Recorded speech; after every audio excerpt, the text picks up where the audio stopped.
ficar com a gente. A Bianca está destacando aí no chat, muito importante a lista de presença, tá, gente? Para quem estiver assistindo, assinar. Considerando que temos 4 pessoas para apresentar, né, e que temos 1h30, eu fiz aqui uma conta mais ou menos, eu imagino que talvez pudéssemos pensar em apresentações de por volta de 15 minutos, para depois a gente ter um debate aí de meia hora sobre as apresentações. Eu não sei o que vocês acham, pode ser esse tempo, por volta de uns 15 minutos? Pode ser? Vocês querem que eu avise quando estiver faltando talvez 5 minutos? Pode ser?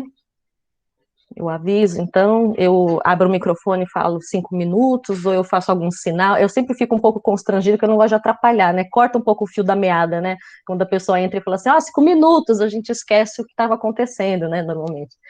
Mas eu posso fazer um sinal, de repente, assim, 5 minutos, não sei. Espero que eu fique na tela aqui, para vocês conseguirem ver. Então, tá? Bom, eu sou, né, pós-doutoranda aqui do programa, né, do inglês. Eu estudo literatura e estudos de cultura, né? Meu nome é Fabiana, para quem não me conhece, Fabiana Vilaço. Eu trabalho supervisionada pela professora Maria Elisa Sevasco, mas eu trabalho bastante e sempre trabalhei bastante com ensino de língua, né? Ou com educação linguística, né, mais exatamente, aqui a gente vai conversar bastante sobre esse assunto hoje, então o tema desse seminário me interessa bastante também, estou bem curiosa para ouvi-los. A minha ideia seria a gente seguir a ordem que está lá no programa mesmo, né, a Janaína, a Mariana, depois o Sávio, depois o Flávio, pode ser? Podemos manter essa ordem?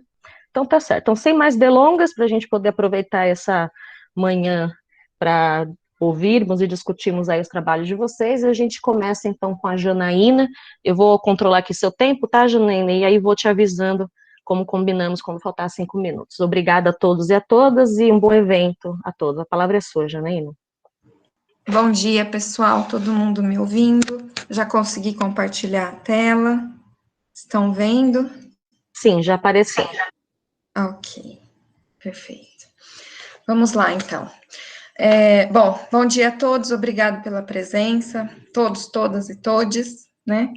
E eu queria agradecer essa oportunidade de apresentar um pouco a minha pesquisa e dizer que ela é muito incipiente ainda. Eu comecei em 2020, né? Então, ela ainda não tem muitos resultados para apresentar, mas eu gostaria de falar da contextualização e de algumas ideias principais. Então, meu nome é Janaína Gonçalves, eu sou doutoranda do PGL, e o meu orientador é o professor Daniel Ferraz. O título é Palavras-chave em letramentos de resistência, transdisciplinaridade, empoderamento e emancipação linguística. Aí, eu gostaria de falar muito rapidamente das delimitações dessa pesquisa, né, para a gente sempre tem que fazer essas delimitações para não acabar pesquisando sobre tudo o tempo todo. Então, vamos lá. São as keywords translinguísticas e transdisciplinares, né, é o estudo do inglês como língua adicional, e eu prefiro usar essa terminologia da língua adicional, porque ela é bastante abrangente, no contexto do Brasil, que é predominantemente de falantes de português, né, então é um contexto translinguístico. Também delimito que o meu tema é o léxico, né, e nesse léxico eu estudo os temas, os significados, os conceitos, eu gosto de usar bastante o termo processos de significação transdisciplinares. E aí, os transdisciplinares é porque essas keywords que eu vou trabalhar, elas são trazidas de outros contextos de pesquisa acadêmica. E também uma outra delimitação é a educação linguística como resistência, a ideia de educação linguística como resistência que vem dos letramentos críticos, ok? Então, vamos lá. Tem 2 pequenas contextualizações que eu já trabalhei, né, mesmo sendo no início dessa pesquisa, que são a concepção de língua e sociedade, né, e aí uma inspiração que veio para essa concepção é do professor, do Boaventura de Souza Santos, numa palestra de 2019, né, ele foi uma inspiração para esses estudos do léxico, quando ele traz a ideia do conceito de ambientalista. e ele nos explicou que esse conceito de ambientalista é um dos conceitos mais difíceis de ser trabalhado nos povos, com os povos originários, que é com quem ele trabalha na prática, porque para os povos originários não existe esse conceito de ambientalista. Todas as pessoas seriam ambientalistas, né? Então você tem que, teoricamente, você teria que explicar que na nossa civilização, no nosso processo colonial, a gente teve que criar uma palavra para dizer que uma pessoa se preocupa com o ambiente em que ela vive, né? Então, isso nos diz muito sobre nós mesmos, sobre a nossa cultura colonial e sobre a cultura deles, porque para eles, todas as pessoas são ambientalistas, né? Então, eu acho que é um olhar para nós, um olhar para nós mesmos e um olhar para o outro também, que é um outro nativo também, que é um outro brasileiro, né? E eu trouxe alguns autores, né? São vários que eu uso nesse momento, mas eu trouxe alguns que eu uso mais. Também gosto de falar das heranças positivistas que a gente tem, né? Que trazem uma hegemonia colonialista, né? Uma hegemonia salvacionista e civilizacionista, que aí, quando a gente pensa no ambientalista, a gente começa a se criticar nesse sentido de salvacionista e civilizacionista, né? Então a gente vem como uma a gente não, né? Vem a colonização como uma colonização civilizacionista, mas que vai ter que criar uma palavra para dizer que existe um grupo especial de pessoas que se preocupam com o ambiente em que vivemos, com o planeta, e a gente ainda se entende como civilizacionista, né? E daí, essa herança positivista traz uma cultura muito disciplinar, né? Uma lógica muito formal de certo e errado, traz as dicotomias de isso ou aquilo, e nunca isso e aquilo também. Também é uma contextualização da sala de aula como inevitável trincheira, que aí é um entendimento dos processos de significação, voltados, e aí isso está ligado com a ideia dos letramentos críticos, a uma conscientização identitária e política. No sentido, o político que eu trago é da polis como um local e uma forma de organização social, então é um sentido muito amplo de política. Mais algumas contextualizações, rapidamente, são voltadas ao século XX, ao século XXI.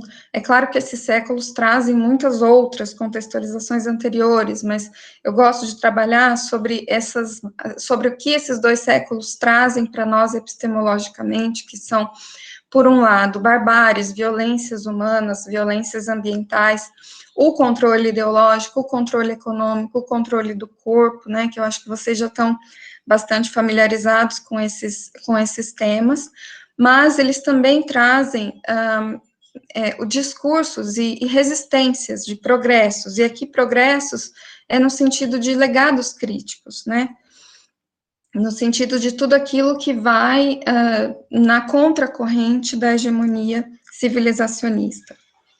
Então, eu tento fazer, né, muito humildemente, uma síntese dessa leitura com a minha experiência como professora de línguas adicionais. Como professora e também hoje como chefe da divisão de idiomas da Universidade Federal do ABC, eu tenho essa experiência, né, e eu tento fazer uma leitura dessa contextualização junto com a minha experiência como professora e na coordenação desses cursos de línguas adicionais. E aí, então, eu busco uma concepção de língua da qual eu devo partir, né, nessa pesquisa, nesse trabalho, que é uma concepção heteroglótica, muito resumidamente, e dinâmica, no contexto educacional presente, né, então, que eu vou trabalhar algumas aberturas, algumas brechas transdisciplinares e os legados de resistência. Aqui eu trago também o meu objetivo principal de pesquisa, ou alguns deles, né, que seria prover uma proposição temática contemporânea transdisciplinar para práticas em educação linguística em inglês, né, principalmente pensando em quando há oportunidades de brechas, de agência, né, quando o professor tem mais poder de agência por parte, né, de todos esses educadores linguísticos, né, o professor, o coordenador e tudo mais. e também dos educandos, que fazem parte desse processo, necessariamente, né? E não ainda, nesse momento, como uma apostila ou um guia de aplicação direto. Isso pode vir a acontecer futuramente, mas, em princípio, é uma pesquisa sobre essas keywords transdisciplinares contemporâneas apenas como uma proposição temática, né? E sim, ou seja, como sugestões conceituais transdisciplinares em busca desse empoderamento e dessa emancipação linguística e discursiva dos estudantes brasileiros em inglês como língua adicional. Uma outra delimitação que eu trago aqui, que é também, que eu não coloquei ali em cima, que é para estudantes adultos, né, para jovens e adultos, educandos e não em outras, não necessariamente em outras situações de educação linguística.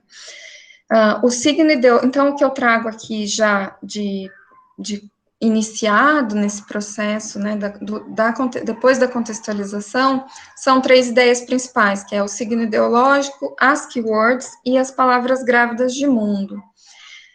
O signo ideológico, então, vou começar pelo signo ideológico e uma leitura dos 3 conceitos. O signo ideológico, então, ele vem com as ideias, né, com as ideias do Círculo de Bakhtin, e aqui, principalmente, eu trago a ideia de que ele pode distorcer uma realidade refratando ou ser fiel a ela refletindo. Isso eu vou tentar trabalhar isso na leitura dessas keywords contemporâneas, né?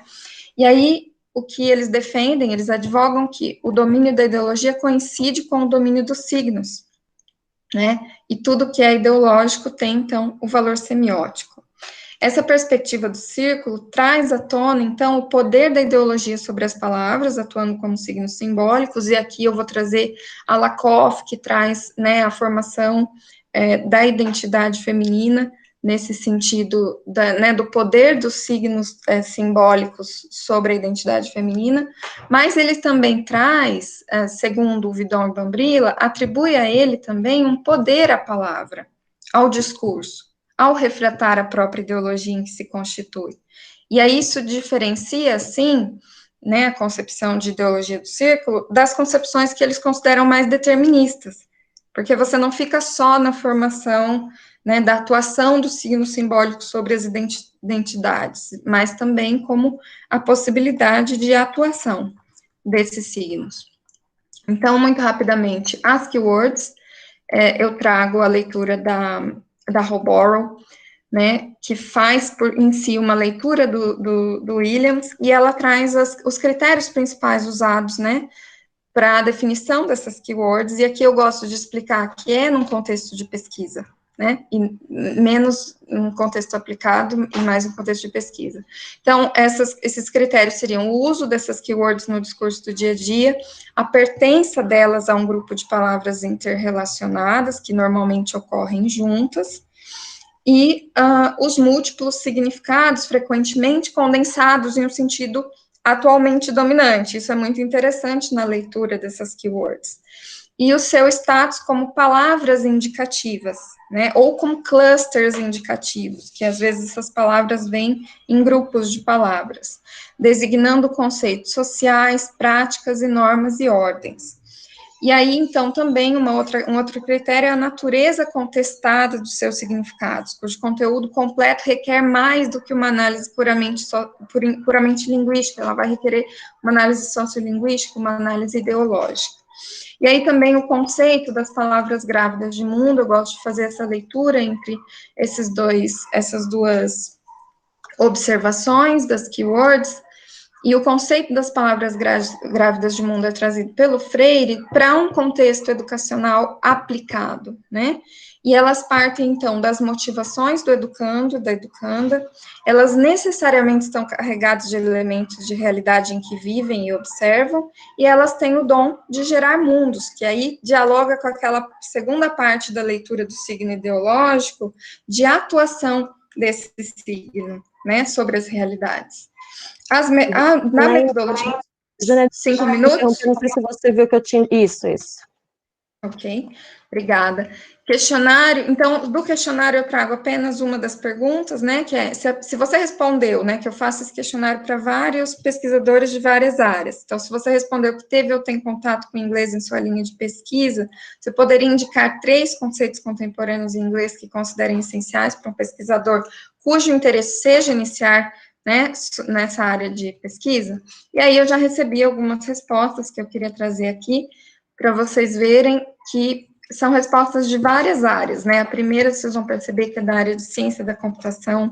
A segunda vem das áreas dos estudos de soberania alimentar, de agroecologia, que vem de uma pós-graduação em economia política e mundial.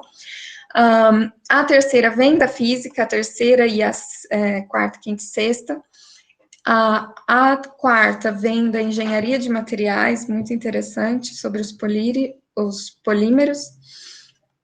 A quinta vem das relações internacionais, e a última vem de desarmamento nuclear, né, que são teorias pós-modernas da física. Então, apenas para falar rapidamente dos próximos passos, essa análise das keywords, né, virá depois com entrevistas aos respondentes, a aplicação dessas entrevistas, a análise mais aprofundada após essas entrevistas, né, a escrita das análises na tese, o relatório de qualificação, o exame, considerações finais e adequações após o exame de qualificação e a defesa da tese. Aqui eu deixo rapidamente as referências que eu usei para essa apresentação, né, e eu gostaria de agradecer a vocês. Thank you for your time. Vou interromper o compartilhamento. Consegui falar a tempo? Muito a tempo, fique bem tranquila. Você estava agora 14 minutos.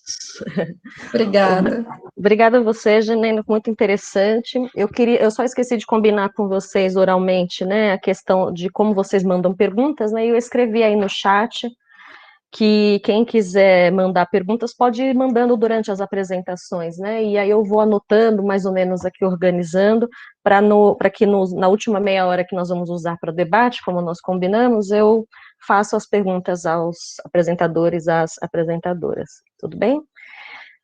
Vamos começar, então, agora a apresentação da Mariana, certo?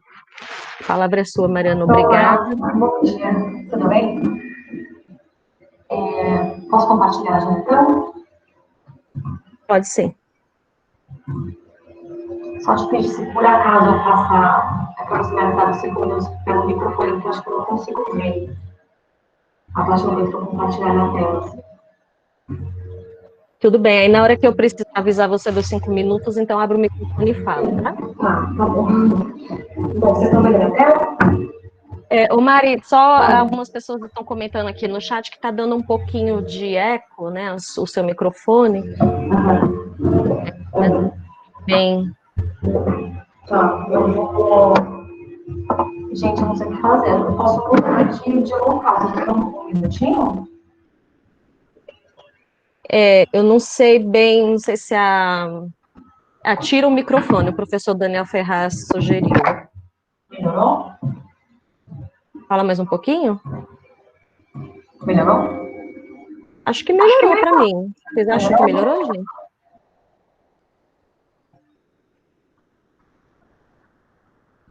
Vai falando, Mari. Aí, se por acaso aparecer alguma fala aqui no chat, eu te aviso. Tá, bom, qualquer coisa vocês me falam, tá? Então, começando aqui, o título do meu trabalho é As Paisagens Linguísticas de São Paulo, um olhar crítico para a formação de professores de língua inglesa. Meu nome é Mariana, e meu orientador é o professor Dr. Daniel Ferraz. Então, começando das motivações iniciais, né? As minhas observações em relação ao uso do inglês, como professor de inglês. Então, o crescimento do número de escolas bilíngues, ubiquidade do inglês nas paisagens urbanas de grandes cidades. E aí, os meus questionamentos sobre isso, né? Quais são os sentidos evocados por essa língua e quais são os sentidos que se deseja provocar? Quais relações são mantidas ou modificadas através desses discursos? E aí, as perspectivas iniciais em relação a esse inglês, né? O inglês que a gente vê, e os sentidos que ele evoca. Então, a mercantilização do inglês, ficar na garagem, troca linguística como uma troca econômica, né, de então, nessa perspectiva, o inglês teria um capital simbólico maior em relação ao português, então ele é usado para trazer benefícios para o produto a ser vendido, enfim, ao que se anuncia, né, nas paisagens linguísticas. Então, os discursos não são apenas, a não ser excepcionalmente, signos destinados a serem compreendidos e decifrados, são também signos de riqueza a serem avaliados, apreciados e signos de autoridade a serem creditados e obedecidos. Então, no momento, eu já passei a qualificação e, seguindo as sugestões da banca, as conversas com o Daniel, eu delimitei 3 capítulos para a pesquisa. O primeiro sobre letramentos visuais nas paisagens linguísticas urbanas e digitais. O segundo sobre discursos e marcas ideológicas e uma análise das paisagens linguísticas. O terceiro sobre decolonialidade e formação de professores em direção à educação linguística crítica. E aí as paisagens urbanas, né?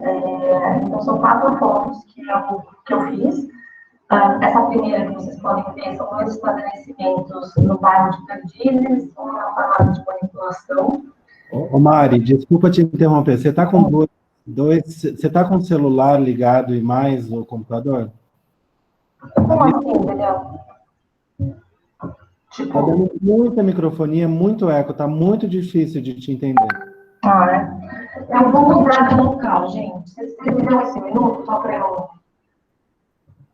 Eu não sei se é um lugar que eu estou, entendeu? Só um minuto, peraí. Deve ser. Não deve ser?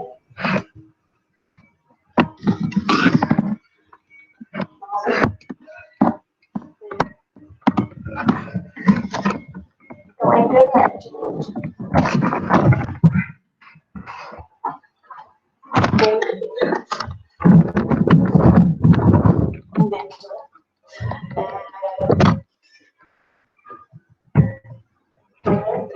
Não sei se melhorou.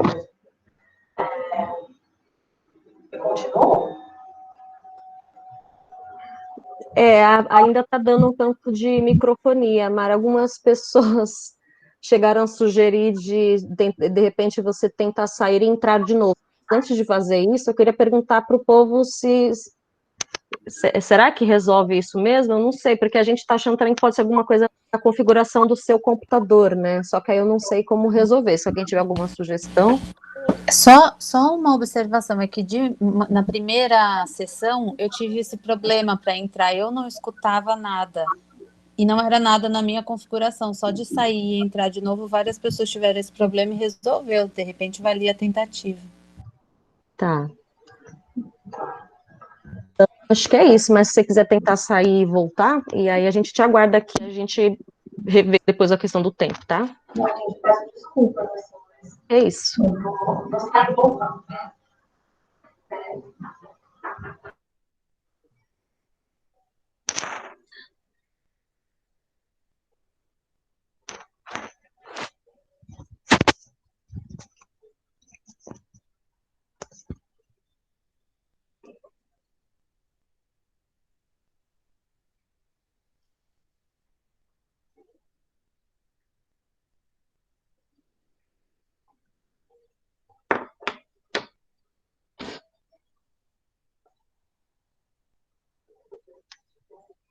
Melhorou, gente? Continua igual. Eu tenho a impressão de que melhorou um pouco, viu? Essa internet pegou umas peças, né? Melhorou sim, o pessoal está sentindo. Tá. Bom, eu vou continuar com qualquer coisa, suspendo, não sei.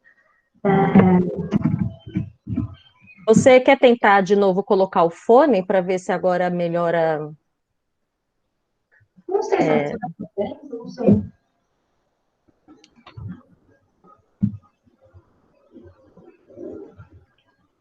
Não sei, eu estou acompanhando aqui os comentários no chat, qualquer coisa eu te dou um toque, vai tocando e Tá. qualquer coisa eu te falo.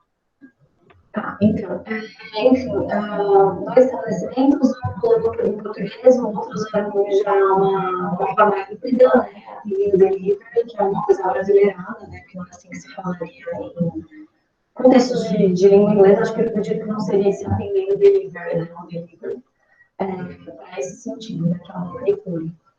O outro é um café, né? Esse Dogs Are My Favorite People, é um café, que eu fiz uma foto aqui no bairro de Vila do Mar. Outra paisagem linguística, né? É uma paisagem linguística super hits, Computer Science for Kids and Teens, a comunicação inteira feita em inglês.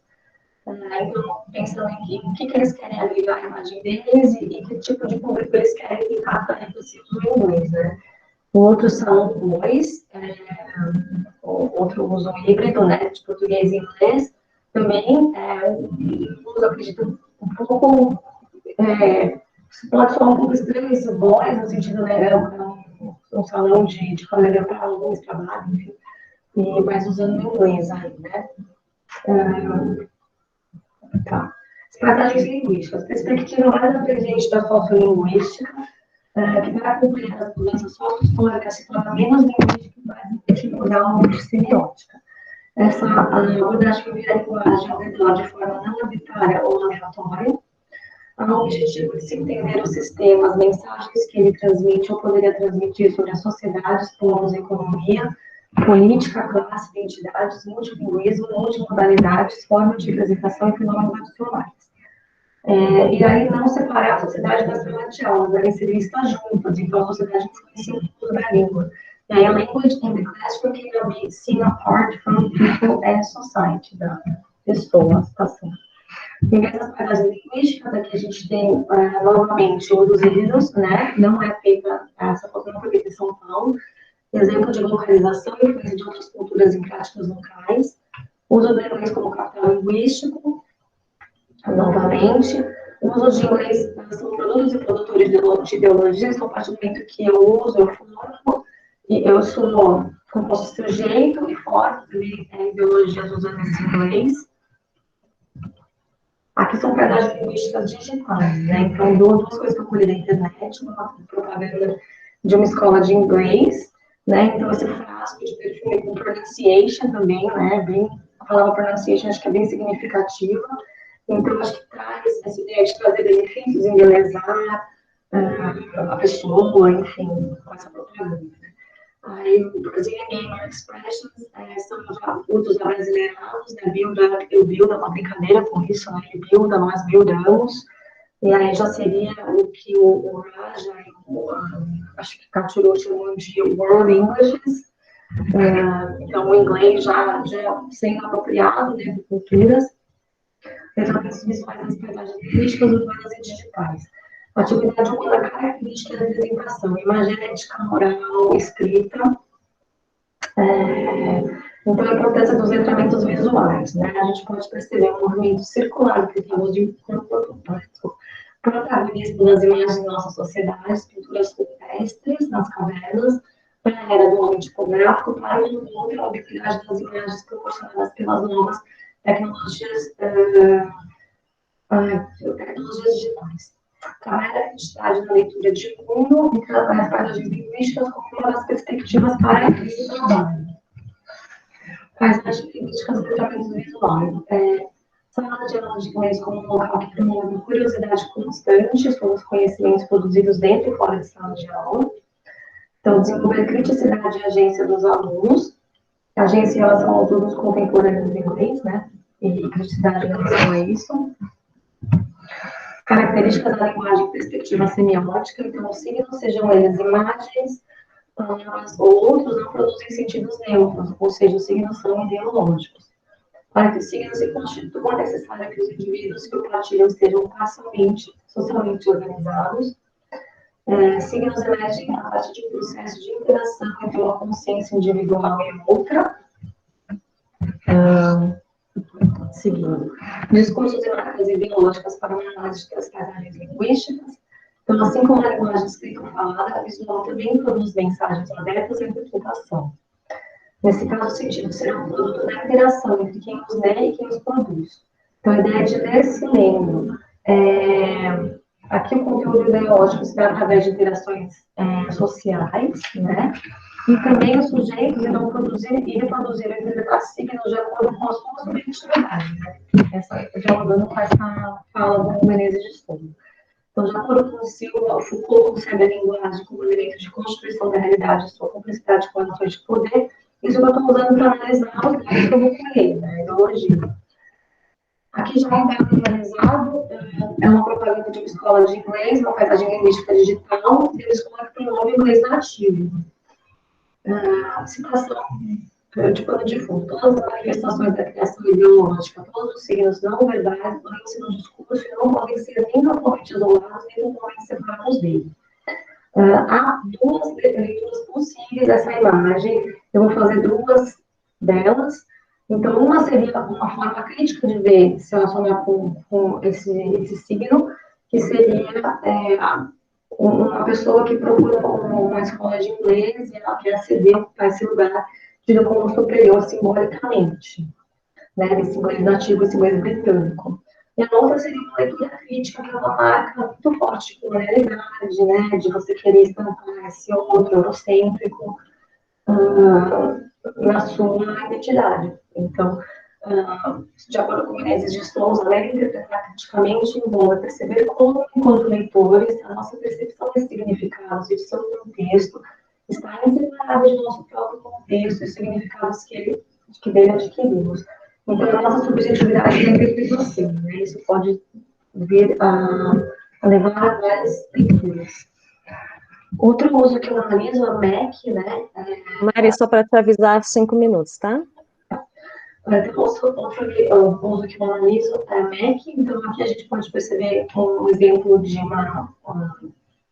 um uso, né, de português em inglês, levando em consideração a pronúncia do português, para formar MEC. Então, aqui os híbridos, o discurso neoliberal, na verdade, ele é fundado por fins lucrativos, na verdade, não é realmente uma coisa crítica, uma coisa profunda, né, uma coisa um pouco superficial no uso.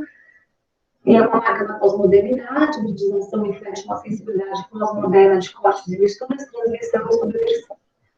Uma saturação de mercado e para alcançar novos compradores de acordo com cada garagem. Enquanto as marcas e o marketing de nicho podem utilizar diversas linguagens, eles podem também levar a estereotipações e usos superficiais. É um exemplo de localização, uma coisa um pouco crítica, apesar de fazer sim um diálogo, né? E, por fim, não, mas o último capítulo seria a bipolaridade de formação de professores em direção à formação linguística crítica. O que a gente quer construir na formação de professores para a educação linguística crítica? A visão crítica aos processos homogeneizantes da globalização, que reduzem práticas sociais na mesmice do outro colonizador, e visão crítica sobre os processos colonizadores contemporâneos, ou seja, essa indução à mesmice do outro quer dizer não se querer ocupar o lugar do outro, mas enriquecer as suas próprias perspectivas culturais com essa língua estrangeira, né? Como queira chamar. Eles construíram a formação de professores. Linhas abissais traçadas entre professores nativos e não nativos de inglês em relação a oprimidos e opressores, ou dominados e dominantes, enfim. Práticas de ensino que não promovem o pensamento crítico e acabam por mudar os outros de acordo com discursos dominantes na atividade.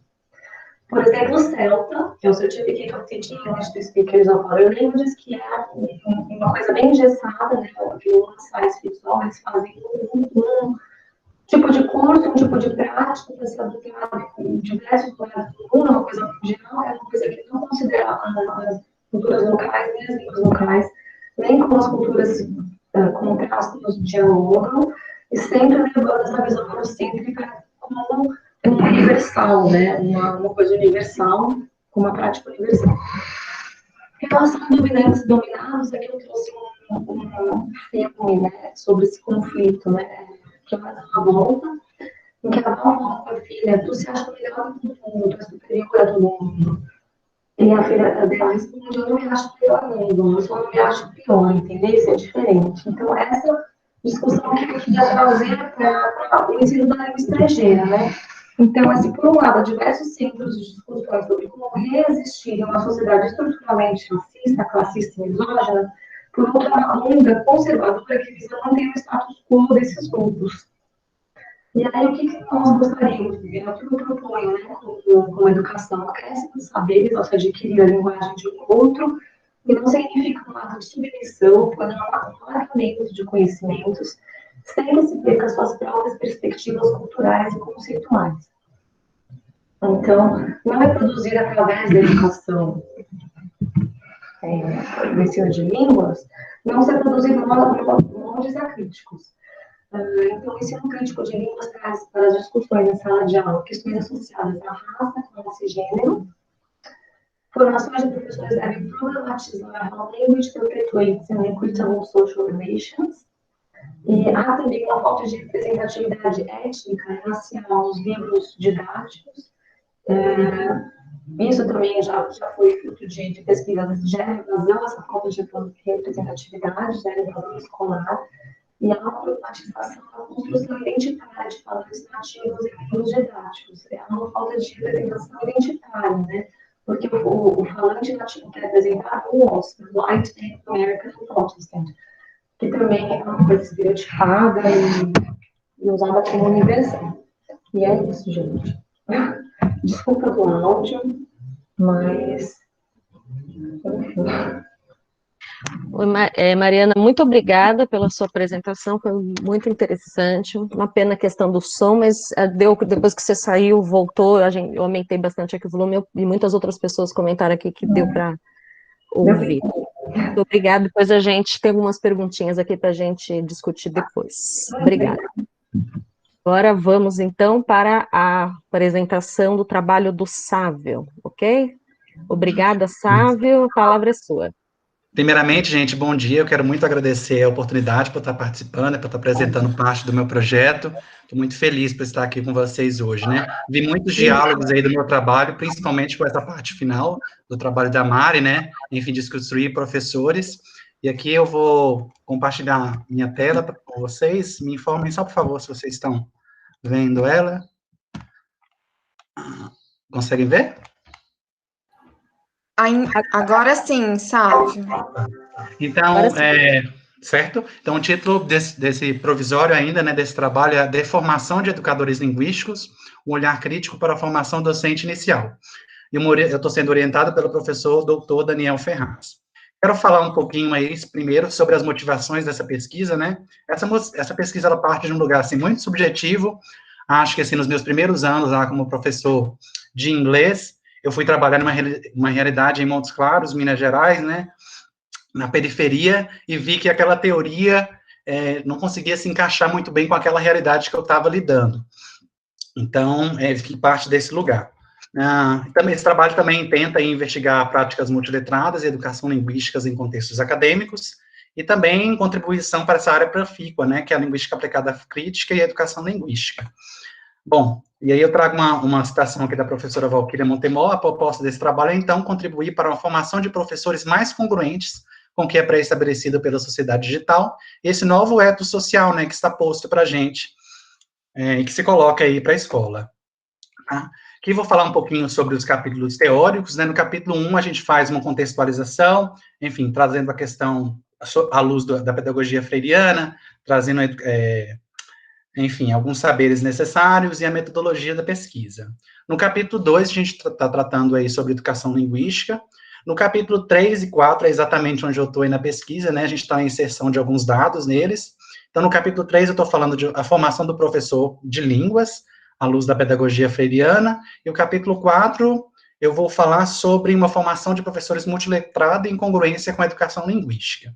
O capítulo 5, como vocês podem ver, está em vermelho, que eu e o orientador, a gente está discutindo a possibilidade ainda de incluindo, né, de acordo com o desenho final do projeto, né, que são as questões contemporâneas pré- e pós-pandemia para a educação linguística. Bom, falando especificamente da metodologia de pesquisa, né, Montemor, ela fala que diante da linearidade do processo de construção de significado requerido pela sociedade da escrita, e como resposta a uma sociedade que hipervaloriza o escrito, os cursos de formação tendem a priorizar sua estruturação em textos analógicos e na escrita linear, né? Genovier e Petiade, por exemplo, denunciam que o caminho dos cursos superiores é sempre do escrito para o escrito. Bom, como eu decidi, então, pesquisar um contexto de ensino superior, uma sala de aula, né? Então, eu decidi seguir com uma pesquisa etnográfica, que, de acordo com o André, ela requer um pré-requisito fundamental, que é o contato direto do pesquisador com a situação pesquisada. Essa aproximação, então, ela permite aí na reconstrução dos processos e as relações que configuram a experiência diária, experiência escolar diária, né? Qual que é esse contexto que eu pesquisei, né? Eu observei durante todo o ano de 2019 um curso de formação de professores de línguas, numa universidade pública aqui de São Paulo. O curso era ministrado sempre às quartas-feiras, das 19 às 22h20.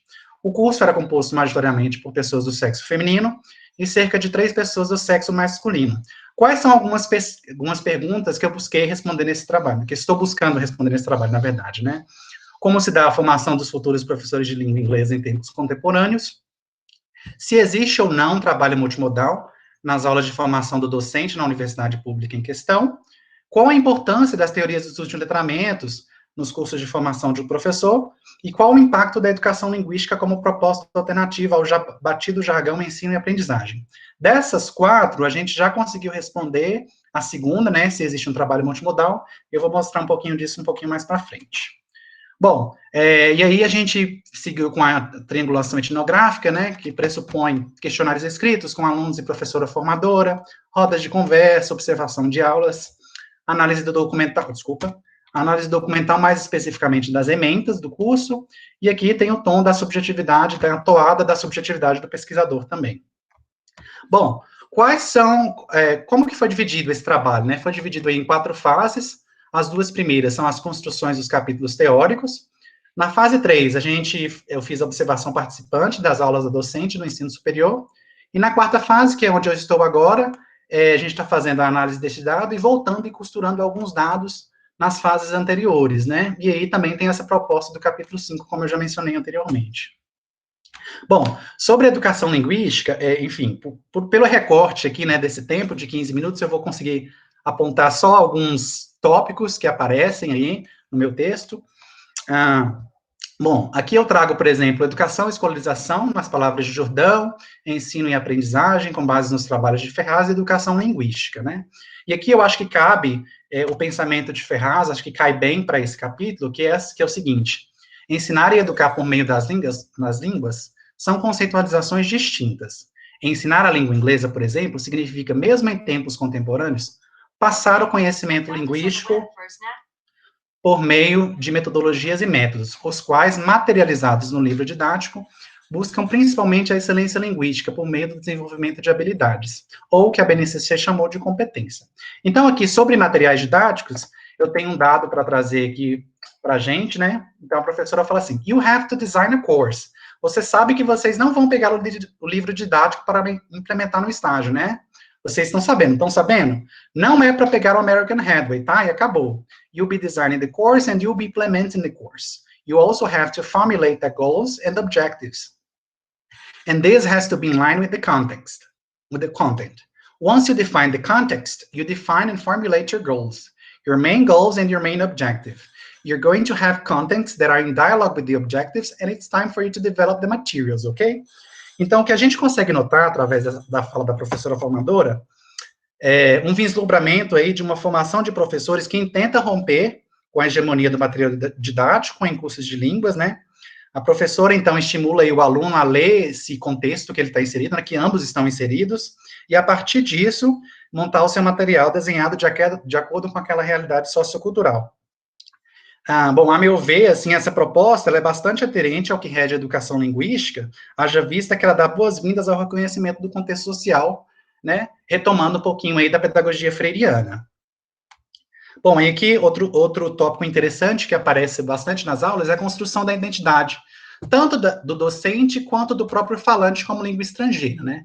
Então, aí a professora fala assim: e você não falou nada? Eu não sabia se eu falava ou não. Professor, eles podem pensar como nativos? Você está sempre em débito, sabe?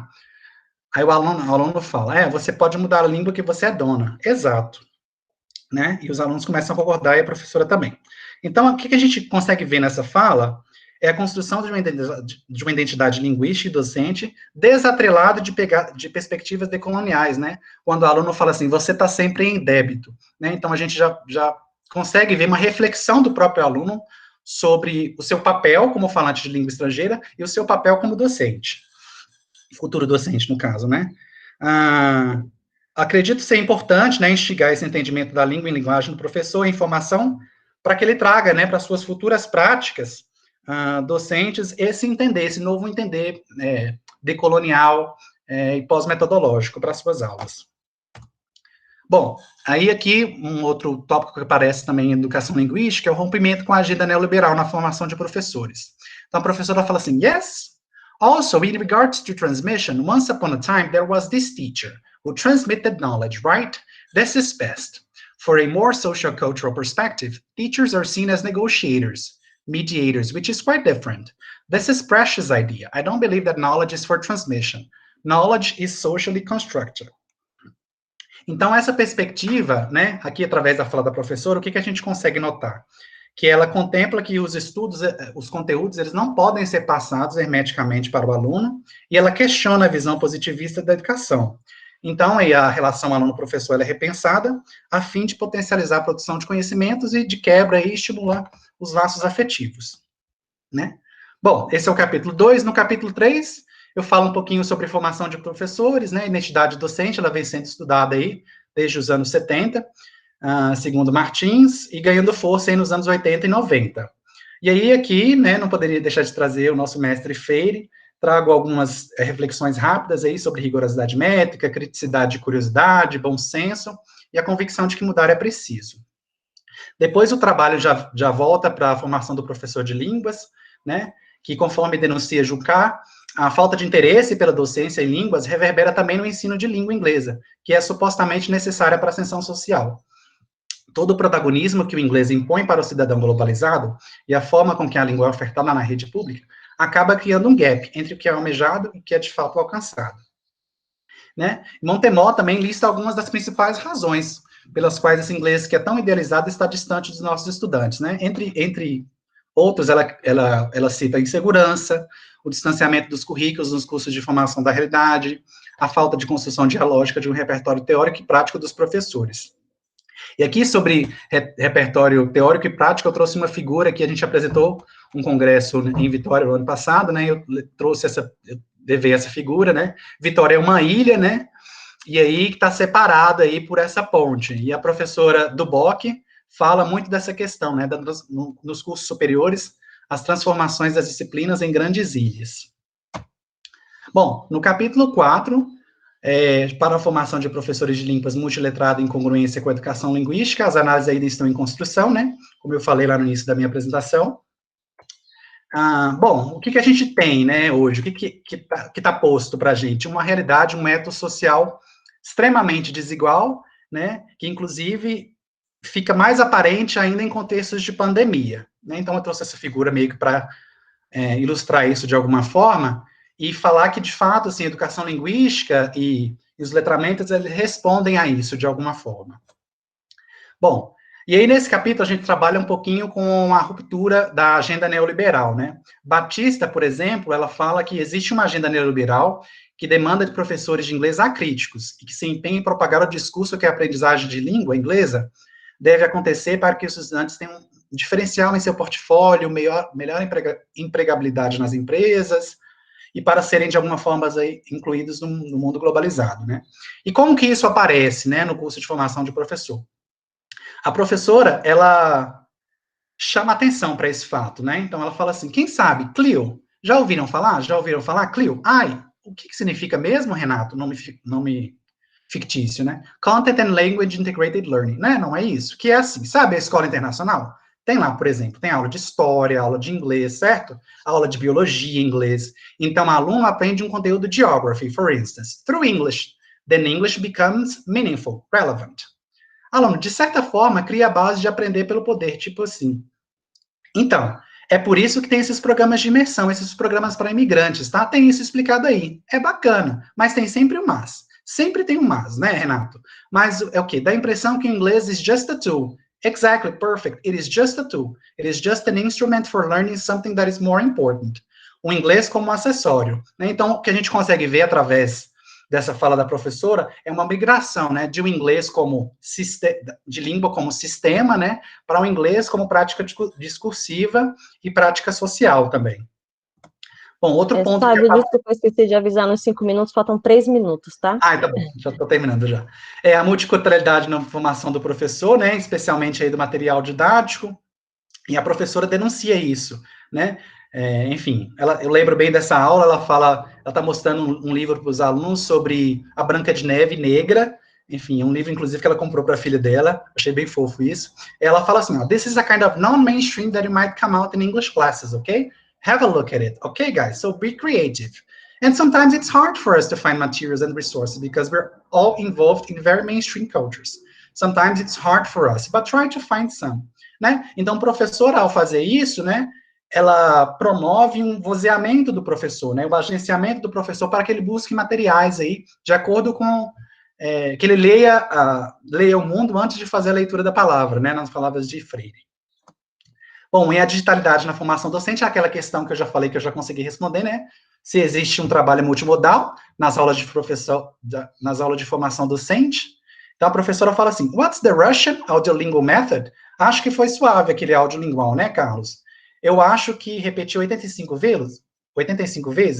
Carlos just repeated it a little bit. Ele me falou, tô com dó deles. And then yeah, ways of teaching. We talked about methods, approaches, and techniques. By the way, the slides are not there in the Team Drive yet. Né? Então, em todo momento, a professora faz referência a esse Team Drive que ela utiliza com as turmas, né? E toda a parte teórica e prática do curso está concentrada nesse Team Drive, né? Então, essa pergunta aí, eu já, felizmente, consegui responder. Bom, e aí, a proposta desse trabalho, né, além de contribuir para a área, para a formação de professores, é um repensar desses currículos nos cursos de formação de professores, dado esse novo ethos social. E aqui, para finalizar, eu trouxe Tedesco, né? Ela fala que a universidade que temos hoje corresponde ao mundo dos 2 últimos séculos, mas provavelmente está morrendo antes dos nossos olhos. Por quê? Porque ela já não mantém nenhuma relação criativa, produtiva, real, relevante com os desafios externos. E sua capacidade de resposta foi se atrofiando gradualmente. Quais são os próximos passos desse trabalho, né? É continuar essa análise aí sobre um ponto de vista decolonial, pós-metodológico, e tentar costurar mais dados com a teoria, mesmo lá a partir do capítulo 1, em especial aí focando na teoria de aprendizagens, letramentos e educação linguística crítica. Bom, aqui estão minhas referências. Muito obrigado, pessoal. Espero que não tenha passado do tempo. Não, tá ótimo. Muito obrigada. Imagina. Sávio, muito...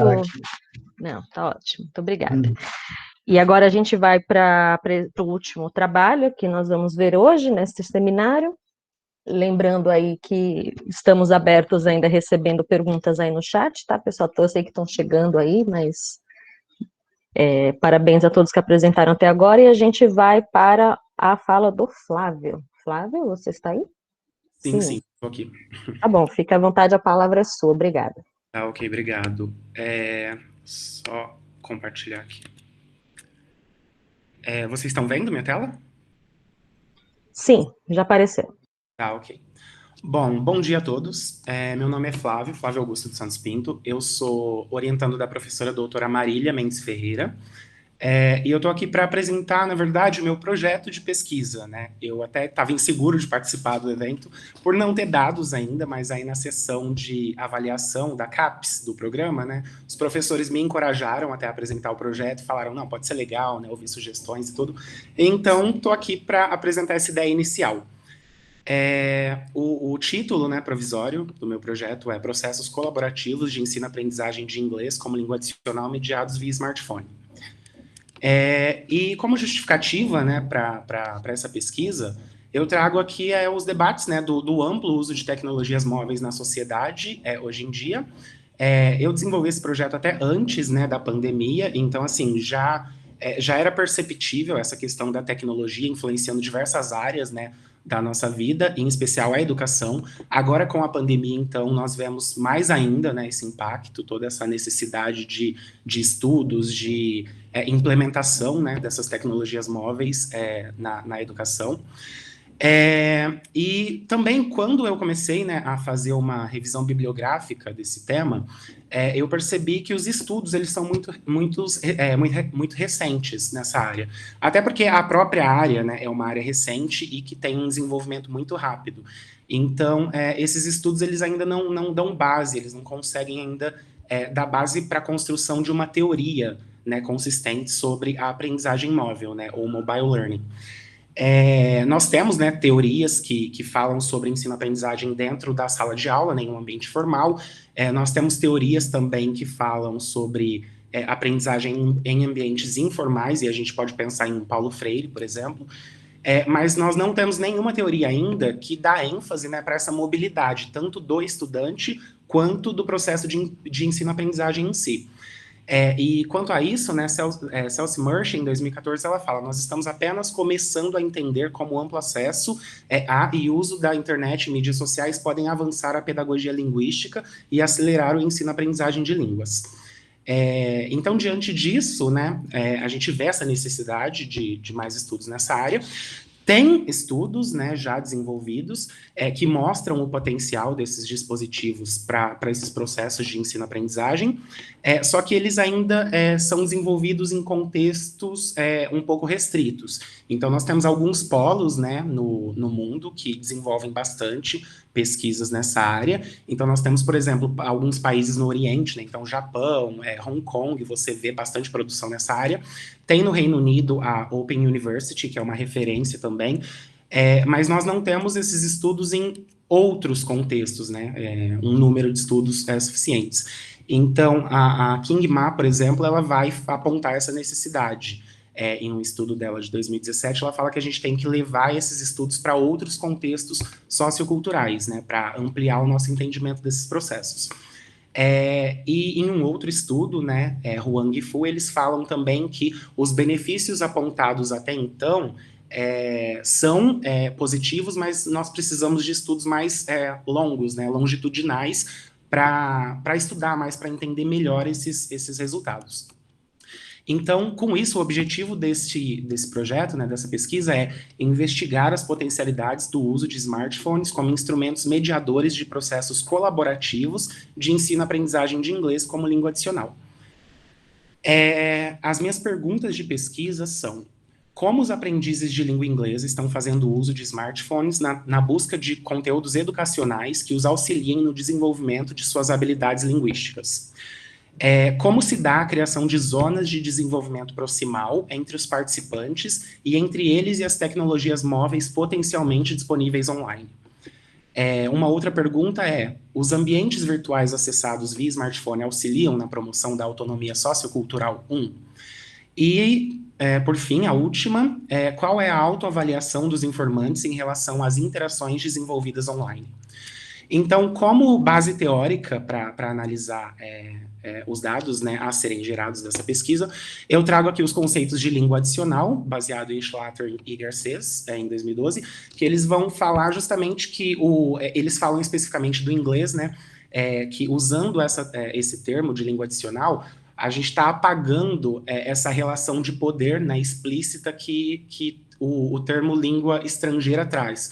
Então, a gente está incorporando, na verdade, né, se empoderando dessa língua e assumindo que essa língua faz parte do nosso dia a dia, né, da nossa vivência na nossa sociedade. Então, a gente democratiza um pouco mais essa questão do empoderamento, né, linguístico. Eu trago também o conceito de mobile learning, que é definido como aprendizado mediado via dispositivos portáteis e potencialmente disponível a qualquer momento, em qualquer lugar. Eu trago também a questão do Smartphone Assisted Language Learning. Esse é um termo relativamente novo, ele foi proposto em 2015 por Leistorrey Cook, e ele é uma ramificação do Mobile Learning, no sentido de que Mobile Learning engloba muitos dispositivos. Então, quando você está estudando pesquisas nessa área, você tem smartphones, você tem tablets, computadores, laptops, desktops, você tem players de MP3, por exemplo. Então, você tem vários dispositivos, né? E o Leistorrey Cook, nesse estudo, eles vão argumentar que, hoje em dia, o smartphone, ele está incorporando essas funções, né, desses outros dispositivos, então a importância dele hoje em dia é muito maior. Tanto que, por exemplo, players de MP3, hoje em dia você não vê mais o pessoal usando tanto, porque essas funções estão sendo incorporadas, né, pelo smartphone, e esses aparelhos estão ficando obsoletos, né, nesse sentido. Então, eu trago essa terminologia também para me referir especificamente ao estudo de smartphones. Eu trago também o conceito de comunidade de prática, baseado em Wenger, porque o meu objetivo é justamente criar uma comunidade de prática online, acessada via smartphone, para o desenvolvimento linguístico, né? E a comunidade de prática ela é basicamente definida como um grupo de pessoas que têm interesses comuns, e com a prática elas têm um progresso, né? Um desenvolvimento em relação ao objeto de estudo. Trago também a teoria sócio-histórico-cultural, né, de Vygotsky, no sentido de que, nessa teoria, né, o Vygotsky entende o ser humano como um produto não só da biologia, mas também do ambiente sócio-histórico-cultural. Então, para Vygotsky, o ser humano ele se torna o ser humano, né, pela aquisição das funções psicológicas superiores. E essas funções psicológicas superiores, que são basicamente a atenção, o controle voluntário do comportamento, a memória, então essas questões que nos tornam humanos, né, elas são adquiridas, segundo Vygotsky, no contexto sócio-histórico-cultural em que o ser humano vive. E essa aquisição, né, essa internalização, na verdade, ela acontece por meio da mediação. Então, quando ele fala em mediação, ele traz dois conceitos distintos. Tem a mediação pelo instrumento, né, que tem a função de regular as ações das pessoas sobre os objetos ou sobre o mundo, e tem o signo, que regula as ações, né, sobre o psiquismo das pessoas. Então, é uma função intrapsíquica, o signo, e interpsicológica, né, o instrumento. Então, nesse sentido, né, eu busco estudar isso, né, trazer essa reflexão do smartphone como instrumento mediador desses processos de ensino-aprendizagem. E também eu trago o conceito de zona de desenvolvimento proximal, que é muito relacionado à questão da aprendizagem e desenvolvimento, que para Vygotsky andam juntos, né, esses dois conceitos andam juntos, tem uma relação dialética entre eles.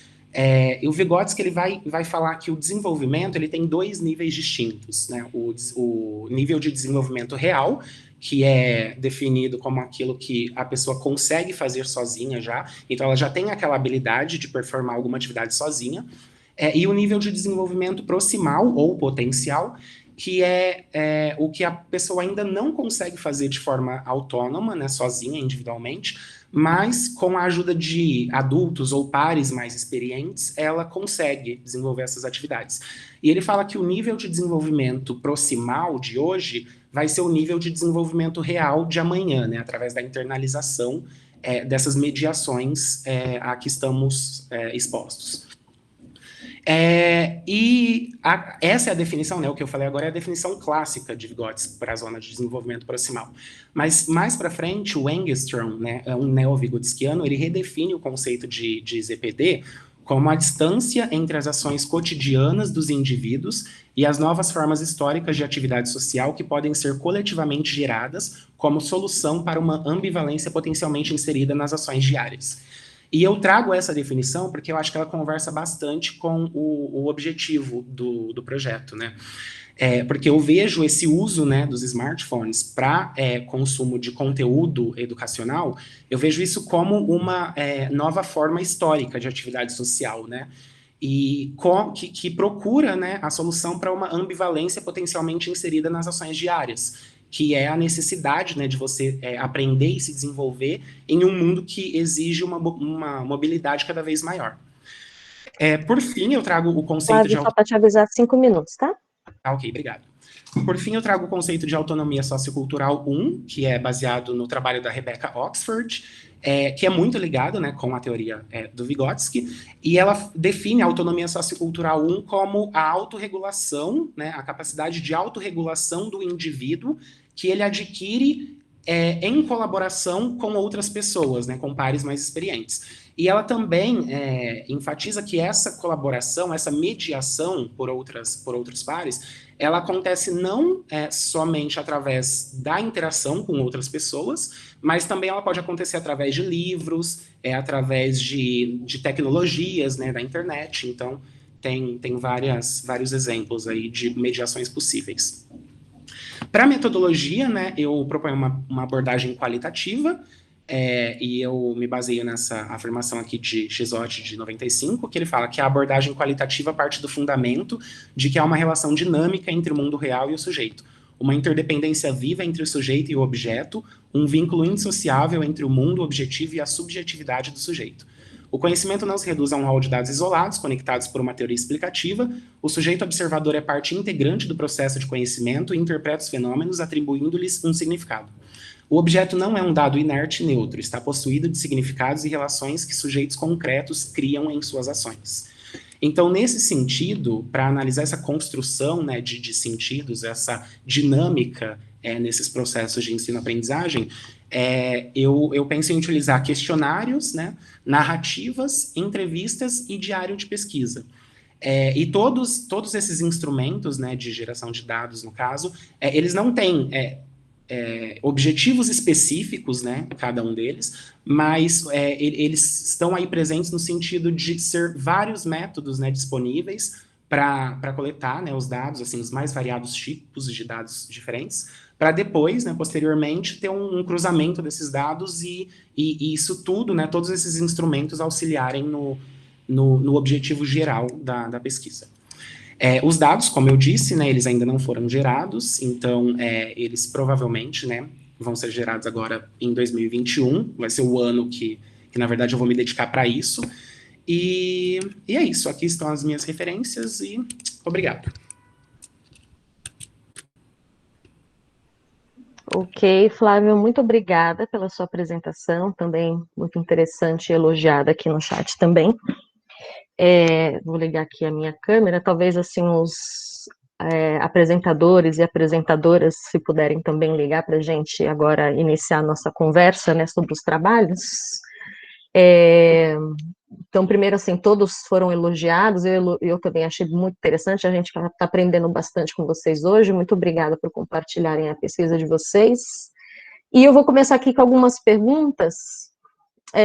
A maioria delas foi bem direcionada, todas, eu acho, foram bem direcionadas, né, para alguém, né, para algum de vocês, mas eu acho que em alguma medida, se alguns temas tocam também em conceitos, ideias que às vezes um ou outro também está trabalhando, né, então talvez a gente possa trabalhar um pouco nesse sentido também, né, se alguém quiser complementar o que o outro respondeu, acho que isso pode ser legal também, tá?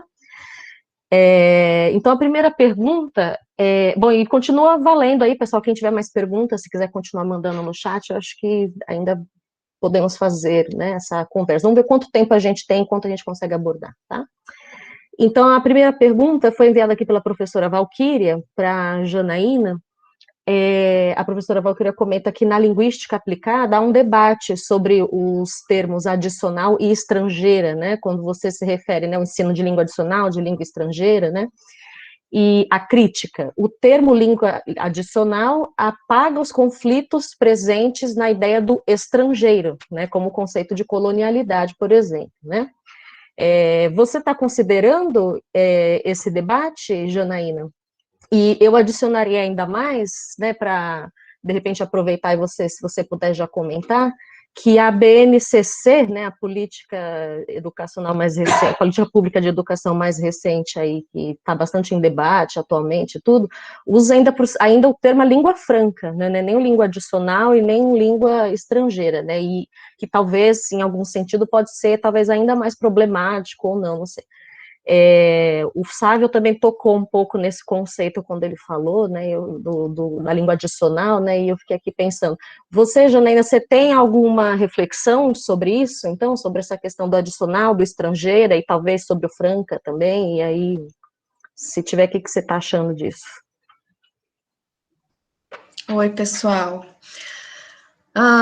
Bom, eu tenho usado bastante o adicional, porque também foi uma reflexão do próprio Leff e da Irala. Eu não lembro se é nesse mesmo texto que eles falam sobre as três ênfases, né, as três ênfases principais dos conceitos de língua, mas eu achei bastante abrangente o adicional, porque a gente fica pensando muito assim, no nosso contexto de trabalho, por exemplo, no meu contexto de trabalho, a gente tem o português para falantes de outras línguas, né? Então, a gente usa o PFOL, porque eu posso ter desde um aluno estrangeiro no português, como um aluno indígena, como um aluno dos povos originários. Então, se eu colocar o português como língua estrangeira, eu estou...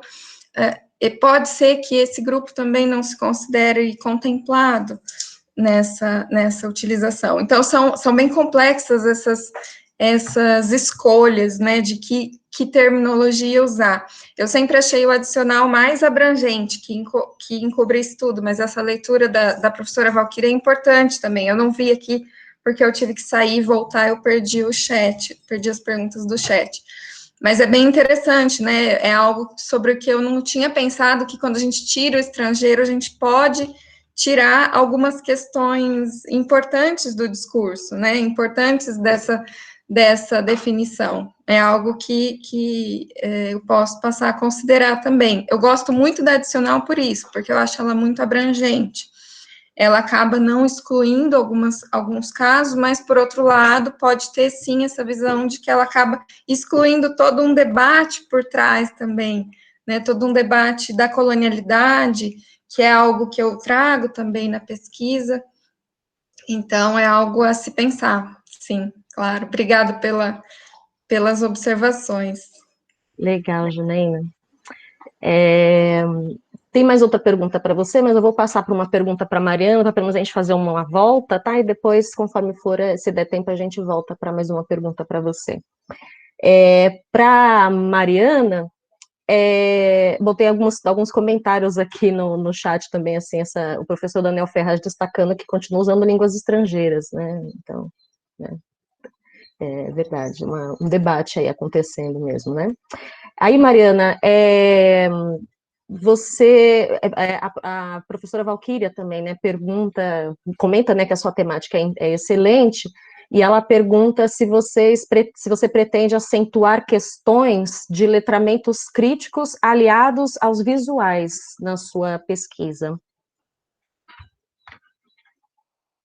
Eu estou tentando fazer, sim, sempre para promover essa criticidade, né? Agência, autonomia dos alunos, então, não só pegar e mostrar, olha como está sendo usado, mas assim, por que está sendo usado para qual agenda, né, neoliberal, não, essas hibridizações, os efeitos da globalização, então, sim, é o que eu pretendo. Certo, ok.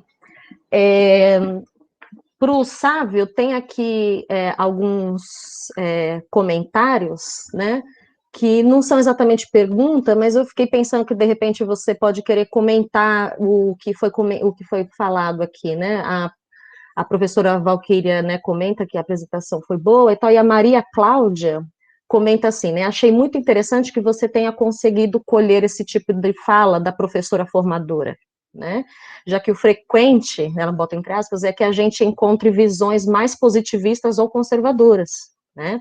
É rico perceber que a formação de professores esteja acontecendo de forma crítica já hoje. Às vezes podemos pensar que estamos numa bolha, né, sendo os desbravadores, né, que todos os outros profissionais estão fazendo errado, né, e, enfim, muito obrigada pela sua apresentação, ela fala, né, e aí, de repente, seria interessante você comentar para a gente se você está constatando que realmente ainda é o frequente, né, realmente essas visões mais positivistas e conservadoras, né, do professor formador de professores, né, e de repente como que você acha que isso acaba aparecendo depois na sala de aula com os alunos, né, assim, talvez seja interessante um comentário um pouco nesse sentido. Bom, vou tentar responder aqui. Acho que acho que o grande propósito desse trabalho é um efeito cascata, né? Que através dessa perspectiva aí menos positivista, né, e mais progressista, que o professor leve isso para a sala de aula. O que eu tenho visto dos dados que eu tenho coletado agora é, de repente, a professora está em congruência aí com a perspectiva da sociedade digital, né, que é defendido pela professora da Valquíria Montemor, mas, por um outro lado, eu já frequentei alguns cursos de formação de professores que ainda mantêm uma lógica bastante positivista, né? Então, acho que a gente tem um caminhar, mas ainda tem um longo processo aí pela frente, né? Então, acho que vai muito nesse sentido. Respondi? Certo, legal, sabe? Mas eu também me chamou a atenção na sua pesquisa essa questão de você estar pesquisando o professor, a professora, formadora de professores, né? E aí eu acho que é uma forma de ir à fonte, digamos assim, né? Que eu acho que vai promover realmente resultados bem interessantes a gente conhecer depois, né? E o Flávio, né? Apareceram mais algumas questões aqui relacionadas à questão da língua adicional, segunda língua e tal. Eu já vou pegar essas perguntas do chat aqui, que está mobilizando bastante o pessoal, esse conceito, né? Flávio, tem só um comentário, né, da Maria Cecília falando que ela não conhecia nada sobre essa terminologia de mobile learning.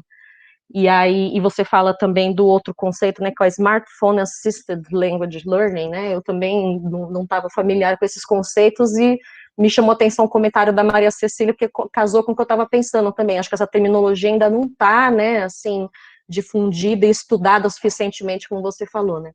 E ela comenta como é sempre bom conhecer essas práticas online e tudo, né. E o que eu fiquei pensando, né, complementando um pouco esse comentário dela, se você quiser falar sobre isso, se você conhece, eu sei que você está começando sua pesquisa, mas talvez no seu levantamento inicial para escrever o projeto você tenha se deparado com esse tipo de dado, se você conhece escolas, seja escolas regulares, básicas, de ensino básico e tal, ou escolas de idiomas, se alguma já está empregando práticas dessas metodologias, né, ou dessas abordagens nos seus cursos, aí não só na questão do ensino remoto, porque a gente sabe que por conta do ensino remoto foi necessário, em caráter emergencial, enfim, todo mundo inventar e descobrir novas formas e tal, mas se você sabe se isso já é adotado como prática do ponto de vista do currículo mesmo, da proposta didático-pedagógica em algum lugar.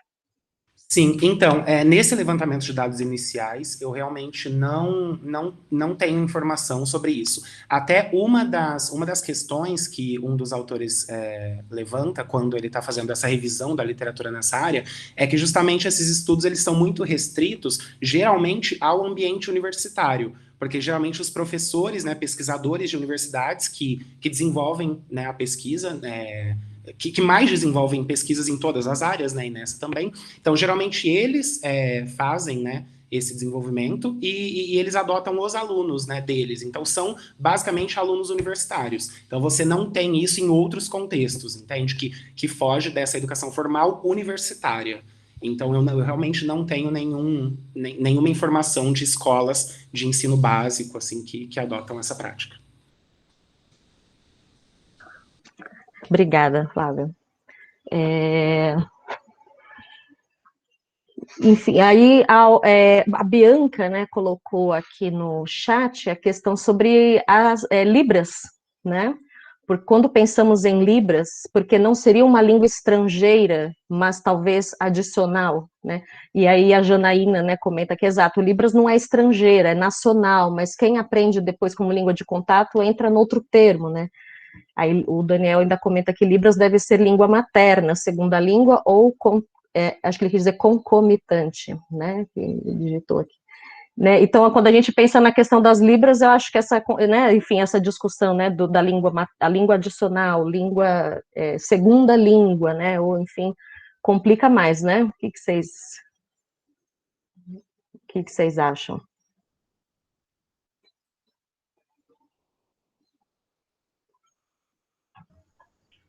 É para eu comentar, Fabiana? Não sei. Pode ser, eu falei um pouco mais no geral mesmo, porque eu acho que de alguma forma tocou de alguma forma na pesquisa de vocês quatro. Todo mundo fica pensando, acho que na hora de escrever a gente também fica, qual que eu vou usar, né, e tal. E isso está muito relacionado com o meu trabalho, porque eu trabalho com essas línguas, né? Eu trabalho com francês, português, inglês e espanhol na Universidade Federal do ABC, e aí eu tenho que escolher as terminologias para utilização para essas línguas, né? E aí, isso sempre gera um debate, só que na minha pesquisa especificamente, eu ainda não entrei nessa discussão de por que eu utilizei o língua adicional. Eu sei que eu já li nos textos, eu li muito do Leff e da Irala sobre isso, e acabei concordando com eles e optando por esse uso, mas eu ainda não cheguei nessa discussão. Eu sei que tem pessoas que optam pelo adicional, né? A Clarissa Jordão opta pelo adicional, e algumas outras optam pelo estrangeira, que como a professora Valquíria trouxe, é algo que eu não tinha pensado também, né, de o estrangeiro trazer essa questão da colonialidade e da decolonialidade dos estudos decoloniais, né? Então, é algo muito interessante. Todo mundo fica meio alvoroçado quando chega nessa questão, porque você, na hora de fazer a pesquisa, você faz uma opção, né? Você já ouviu de tudo, já ouviu L1, L2, língua franca, língua adicional, língua estrangeira, falante de outras línguas, e aí você acaba tendo que optar em algum momento, e você vai ter que decidir também se nessa discussão, se na sua pesquisa você vai trazer. Isso é algo que eu tinha pensado, sim, em trazer, de por que eu escolhi o adicional, mas eu ainda não comecei essa parte da pesquisa, então eu não estou muito madura nesse sentido. É muito interessante ouvir outras pessoas trazendo suas visões, porque isso mesmo que a Valquíria falou, de pode esconder a colonialidade, é algo que eu nunca tinha pensado, e que é importante para a nossa discussão, porque o nosso estudo é mesmo decolonial, é um estudo que se pretende como um estudo decolonial, né? Como a Mariana chega a comentar que talvez incluiu esse debate na própria tese, né, e talvez isso seja um pouco, né, um momento, né, porque a escolha tem a ver com, claro, a questão da teoria iluminando algum aspecto, né, do seu objeto de estudo e alimentando a sua reflexão e tudo, mas também tem um aspecto político nessa escolha, né, então talvez nesse sentido essa reflexão acaba voltando como bastante importante, né, como pressuposto, né, da pesquisa e tudo, né. Tem aqui, então, mais uma pergunta para a Janaína, né, da Maria Cecília.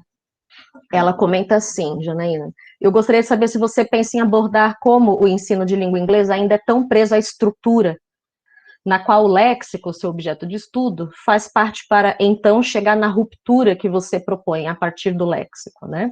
Pergunto isso porque ainda vejo com grande dificuldade na formação de professor, por exemplo, sair do engessamento do léxico, né? E muito interessante o seu movimento de resistência a partir das keywords e da transdisciplinaridade, né? Esse é o comentário dela. Ok, posso responder? Então, na verdade, na delimitação da pesquisa, eu até tive que escolher em algum momento o léxico, né? E exatamente por isso, porque há momentos, no começo, quando você começa a sua pesquisa, você quer falar sobre tudo, e chega uma hora que você fala, não, eu não vou conseguir, eu vou ter que delimitar, porque senão não vai para frente, eu não vou dar conta de tudo isso. Só que é interessante que eu trago nessa contextualização esse texto que eu mencionei, acredito que na própria apresentação, fala sobre 3 influências principais. Eu gosto de usar o Leff e a Irala, porque eles são muito didáticos, parecem mesmo professores escrevendo. Você lê, você consegue entender como ele estruturou aquele pensamento e tudo mais, e aí eles trazem assim, que eles trazem 3 grandes influências principais do conceito de língua, e como isso influencia tanto na metodologia, quanto até na parte de conteúdos, na parte lexical do ensino de línguas, que eles chamam ainda de ensino de línguas, a gente aqui opta por chamar de educação linguística, né, porque, como a Cláudia explicou mais cedo, para que não haja essa hierarquia entre ensino e aprendizagem, a gente opta por um termo mais amplo, né, de educação linguística, e eles separam, eu acho muito interessante que eles separam uma primeira visão mais antiga com foco no sistema, que eu acho que é isso que a Cecília está trazendo, a gente ainda é muito influenciado pelo foco na estrutura, né, no sistema, no objetivismo abstrato, que o próprio Bakhtin e o Voloshinov trazem como uma herança do estruturalismo, né, do objetivismo abstrato e do subjetivismo individualista. Então, o primeiro é o foco no sistema, depois eles explicam que, em seguida, um pouco concomitante, tem um período que a língua está com foco muito na função, e esse foco na função, ele vai influenciar muito as nossas ideias de habilidade, de competência, de atuação, de utilização da língua como instrumento. Acho que um dos outros colegas falou nisso, né, do que significa esse instrumento. Ele pode ser limitador, ele pode ser bom, depende muito do ponto de vista, como você lê. Agora que eu estou estudando o léxico, que eu estou estudando, né, os processos de significação, isso fica muito claro, depende de como você lê. Quando você fala em instrumento, é bom, é ruim? O Daniel falou aqui também, meu professor, ele falou, a gente pode também ressignificar o termo estrangeiro, né? Repensar o termo estrangeiro. Se você opta pelo estrangeiro, você pode ressignificar esse termo.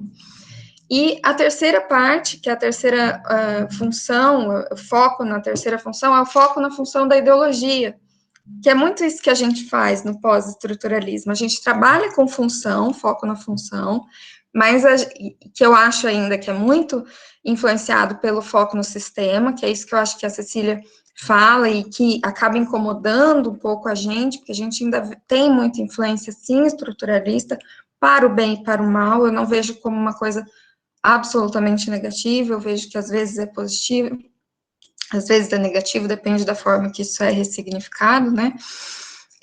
Mas eu acho que hoje o nosso estudo, como eles propõem pós-estruturalista, decolonial, estudo de resistência mesmo, ele vem ele vem mais forte nesse foco na ideologia que eles trazem, que é a formação das subjetividades. Por isso que é importante a gente falar das nossas subjetividades, né?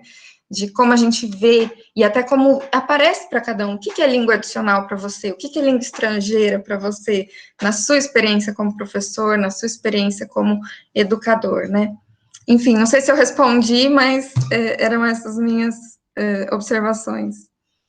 Não, certo, muito legal. Muito obrigada, Janaína.